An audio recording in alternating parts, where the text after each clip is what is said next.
광양제철소에서 또다시 폭발 사고가 발생해 3명이 목숨을 잃었습니다. 반복되는 폭발 사고에 대책이 필요하다는 지적이 일고 있습니다. 목포 쓰레기 소각장 건립을 둘러싼 논란이 확산되고 있습니다. 목포시의회 일부 의원들은 시민들의 의견을 듣고 결정해야 한다고 촉구했습니다.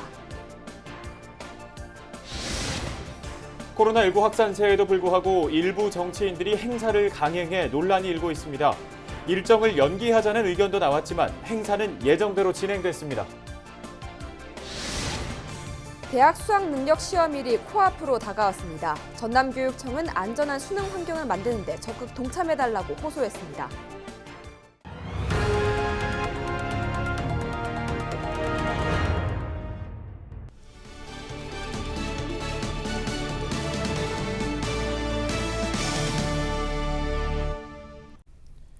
시청자 여러분 안녕하십니까? 헬로티비 뉴스 전남입니다. 지난해 12월 24일 크리스마스 이브 광양제철소에서 발생한 2번의 폭발 기억하실 겁니다. 당시 폭발 사고로 5명이 중경상을 입고 파편이 이순신 대교로까지 날아가면서 아찔했던 분들도 있으실 텐데요. 1년도 채 되지 않아 또다시 폭발 사고가 났습니다. 이번 사고로 근로자 3명이 안타까운 목숨을 잃었는데요.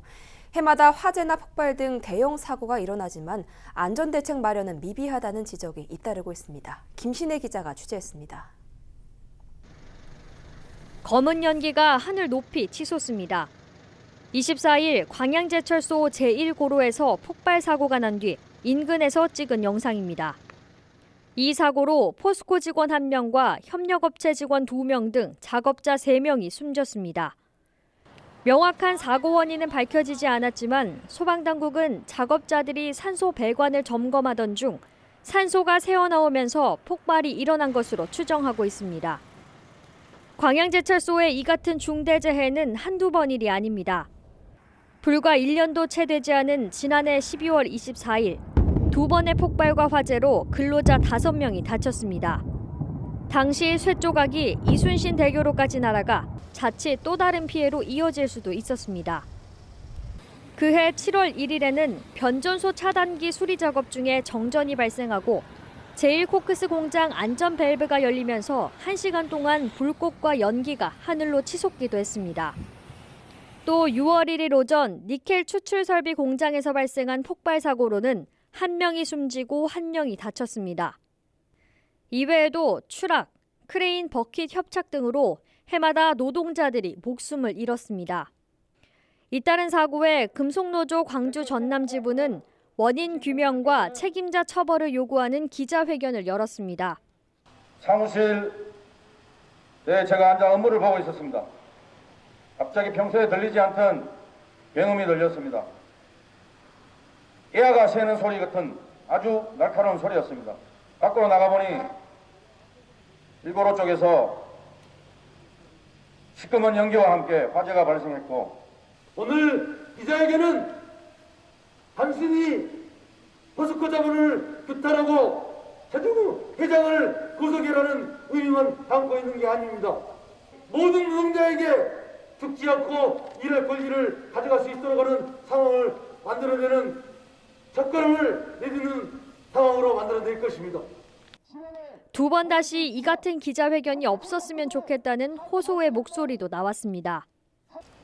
아침에 출근을 할 때는 가족들에게 잘 다녀오겠노라 인사를 하고 아마 집을 나섰을 것입니다. 하지만 이 3명의 노동자는 집으로 돌아가지 못하고 현장에서 사망하고 말았습니다. 이 사망사고와 관련해서 왜 사망사고가 발생을 했는지, 그 책임자는 누구인지, 그리고 어떻게 앞으로는 사망사고가 일어나지 않을 것인지 그 대책을 수립해야 될 것입니다. 2번 다시 광양제철소 본부 앞에서 이런 안타까운 기자회견이 없었으면 좋겠습니다. 비슷한 시각 광양제철소 측은 공식 사과문을 발표하고 책임감을 갖고 후속 조치에 나서겠다고 밝혔습니다.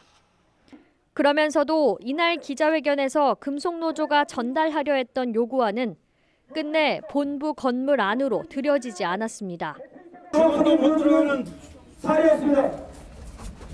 오늘 대상 어디 있습니까? 요구안을 소장님께 전달만 하고 온답니다. 오겠습니다. 문주세요.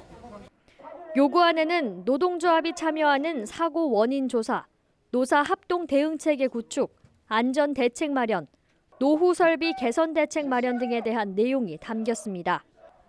헬로티비 뉴스 김신혜입니다. 앞서 LG헬로비전은 민간 투자로 추진되는 목포 쓰레기 소각장 건립 계획이 논란이 되고 있다는 내용 보도해드렸는데요. 목포시의회 일부 의원들은 행정 절차를 제대로 이행하라면서 시민 의견 수렴을 촉구하고 나섰습니다. 보도에 고정민 기자입니다. 목포시의회 일부 의원들이 한자리에 모였습니다. 대양동 일대에서 추진되고 있는 쓰레기 소각장 건립에 앞서 투명한 행정 절차를 요구하고 나선 겁니다. 목포시가 채택한 쓰레기 소각장은 사업비 839억 원 가운데 약 절반이 민간 투자로 추진되는 BTO 방식. 시의원들은 사업자 공고 과정이 경쟁할 수 없도록 제안에 특혜성이 있는 데다 의회의 의결을 생략한 건 절차에 어긋난다고 지적합니다.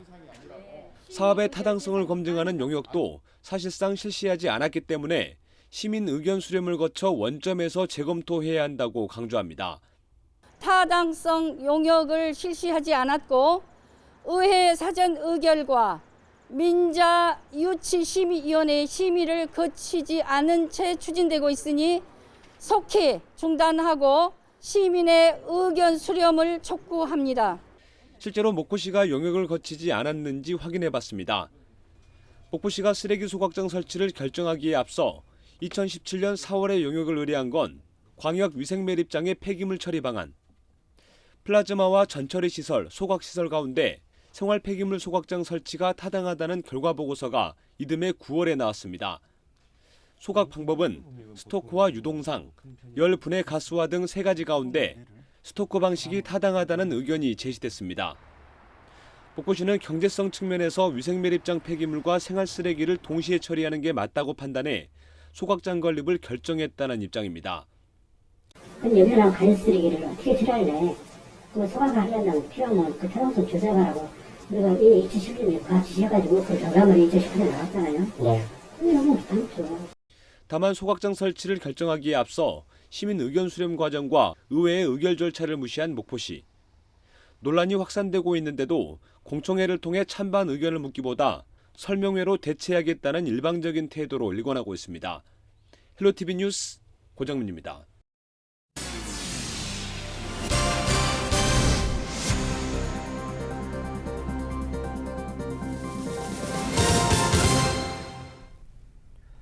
전국적으로 코로나19가 무섭게 확산되고 있는 가운데 전남 지역도 동부권을 중심으로 확진자 수가 크게 늘고 있습니다. 전라남도는 24일 0시를 기점으로 사회적 거리 두기 단계를 1.5단계로 격상하고 감염을 막기 위해 동분서주하고 있는데요. 하지만 일부 정치인들에게는 남의 일인 것 같습니다. 더불어민주당 전남도당이 일부 반대에도 무릅쓰고 여성위원회 출범식을 강행해 논란이 되고 있습니다. 자세한 내용 송효찬 기자가 취재했습니다. 더불어민주당 전남도당은 지난 24일 장흥 우드랜드에서 여성위원회 출범식을 열었습니다. 이 자리에는 김승남 전남도당 위원장을 포함해 여성위원들과 기초의회 의장 등 50여 명이 참석했습니다. 출범식은 지역별 여성위원장 임명장 수여와 상견례 등으로 진행됐습니다. 도당 위원장이 바뀌었고 우리 여성위원회에 이제 위원장을 또 새로 임명을 하고 그래서 이제 계속 코로나가 있어서 연기해 오다가 여성위원회에서 한 거고 거기에 이제 도당 위원장을 꼭 참석을 해달라 해서 한 거고요. 문제는 출범식이 열린 날이 사회적 거리두기 1.5단계로 격상된 첫날이었습니다. 더욱이 전국적으로 300명 이상의 신규 확진자가 발생하고 있는 가운데 확산을 줄이기 위해 사회적 거리두기까지 격상했는데도 이를 무시하고 강행해 논란이 되는 것입니다. 심지어 장흥 우드랜드 측에서도 개인별 입장은 허용되지만 모임 등은 할 수 없다고 고지까지 한 상황에서 버젓이 현수막까지 펼치고 출범식을 진행했습니다. 민주당 내부에서는 사회적 거리두기 격상에 따라 일정을 연기하자는 의견도 나왔습니다. 하지만 이 같은 의견은 받아들여지지 않았습니다. 오래전 확정된 일정이었고 외부 행사로 약식 진행했다는 것. 어쩔 수 없이 한 측면도 이건 안 했으면 좋겠지만 또 다음 행사로 또 안 할 수도 없고 그래가지고 야외에서 한 거니까. 일부에서는 이번 전남도당의 정당 행사 진행 강행에 대해 부적절했다는 비판도 나오고 있습니다. 기준에 맞게끔 활동하는 것보다 그것보다 좀 더 엄격하게 코로나 상황을 위기를 극복하자는 마음들이 모아지고 있다고 보여지거든요. 그런데 이런 상황에서 많은 국민들은 그렇게 노력하고 있는데 일부에서 그것과 관계없이 어떤 모임들을 좀 강행하고 이런 문제, 이런 지점들은 좀 더 이 상황을 좀 더 엄격하게 봤으면 좋겠습니다. 이번 행사는 실외 100인 이상 집합 모임 행사 제한에 포함되지는 않았습니다. 하지만 코로나19 재유행을 막기 위한 노력에 반하는 행동이 정당화될 수는 없어 보입니다. 헬로티비 뉴스 송유창입니다. 2021학년도 대학 수학 능력 시험이 일주일 앞으로 다가온 가운데 장서궁 전남도 교육감이 안전한 수능 환경 조성에 동참해 줄 것을 호소했습니다. 현재 전남 지역은 재학생과 재수생을 포함해 14,200여 명이 7개 지구 56개 시험장에서 수능 시험을 치릅니다. 하지만 전남 고3 수험생 중에서도 확진자가 3명 발생했고 수험생 42명이 자가격리된 상태입니다. 이에 따라 전남교육청은 모든 수험생이 안전하게 시험을 치를 수 있도록 다각적인 방역 대책을 세워 추진하고 있는데요.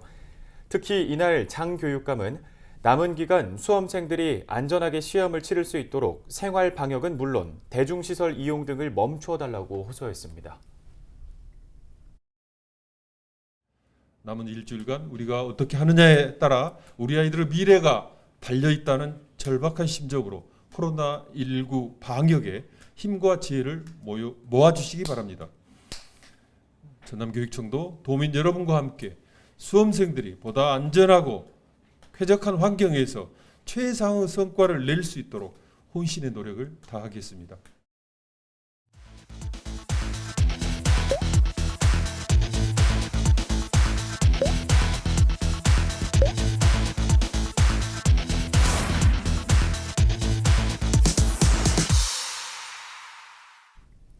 다음 소식입니다. 전라남도가 전국에서 처음으로 초등학생들을 대상으로 무료 우유 급식을 시작합니다. 학교 우유 무상급식은 우선 내년부터 저소득층 학생을 시작으로 전체 학생으로 전면 확대 시행할 계획인데요. 전라남도는 재원 확보를 위해 관련 예산을 올해보다 40% 증액 편성했고 2020년도 불용 예산액은 전액 2월 조치했습니다. 진도군이 올해 처음으로 시행된 기본형 공익직불금을 조기에 지급하기로 결정했습니다. 진도군은 지역 농가의 안정적인 경영을 위해 기본형 공익직불제를 예정보다 한 달 정도 앞당겨 11월 23일부터 지급을 시작했다고 밝혔습니다. 올해 진도군의 직불금은 159억 7천만 원 규모로 지난해보다 98억 원이 늘었으며 자격 요건이 검증된 5,320농가가 지급 대상으로 확정됐습니다. 늘어난 것으로 나타났습니다. 호남지방통계청이 발표한 전남 어업 생산 동향을 보면 올해 3분기 어업 생산량은 27만 4,500여 톤으로 지난해 같은 기간보다 47%, 8만 7,800여 톤이 증가했습니다. 어업별로는 바다 어업 행위인 천혜 양식어업이 23만 2,300여 톤으로 8만 6,100여 톤 늘었고 일반 해면어업은 3만 9,900여 톤으로 5%인 1,900여 톤이 늘었습니다. 반면 민물 내수면어업은 2,200여 톤으로 11%, 280톤 줄었는데요. 전남어업이 전국 생산량에서 차지하는 비중은 53.7%로 절반 이상을 기록했습니다. 어업 생산액은 6,423억 원으로 전년 동기 대비 7.1%, 423억 원이 증가했습니다. 광주 전남 지역 20대 도박 중독자가 크게 증가한 것으로 나타났습니다. 한국도박문제관리센터 광주 전남센터가 내놓은 코로나 전후의 지역 도박문제 현황 조사를 보면 센터를 이용하는 도박 중독자 수가 지난해 412명에서 올해 454명으로 10%가량 증가했습니다. 연령별로는 올해 20대 중독자가 156명으로 2배 가까이 늘었고 가장 큰 비중을 차지했습니다.